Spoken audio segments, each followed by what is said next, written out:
3 فطری قوانین کڑوے ضرور ہیں مگر سچ ہیں۔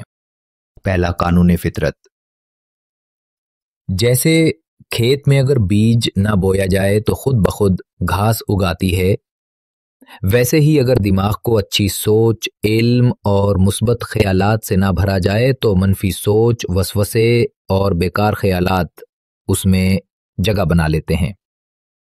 یاد رکھیں، خالی دماغ شیطان کا گھر ہوتا ہے۔ دوسرا قانون فطرت، انسان وہی بانٹتا ہے جو اس کے اندر ہوتا ہے۔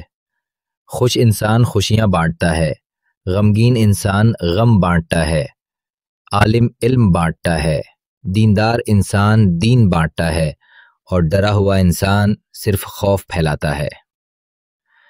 اس لیے خود کو بہتر بنائیں تاکہ آپ کے ذریعے دنیا بھی بہتر ہو۔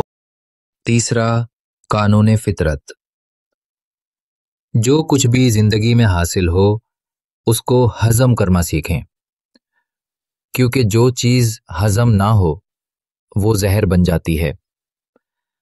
مال ہضم نہ ہو تو ریاکاری، تعریف ہضم نہ ہو تو غرور، تنقید ہضم نہ ہو تو دشمنی، غم ہضم نہ ہو تو مایوسی، اور طاقت ہضم نہ ہو تو تباہی کا باعث بنتی ہے۔ زندگی کو سادہ، بامقصد اور با اخلاق بنائیں، لوگوں کے لیے آسانیاں پیدا کریں، اپنے لیے نہیں تو دوسروں کے لیے جئیں، کیونکہ یہی فطرت کا اصل پیغام ہے۔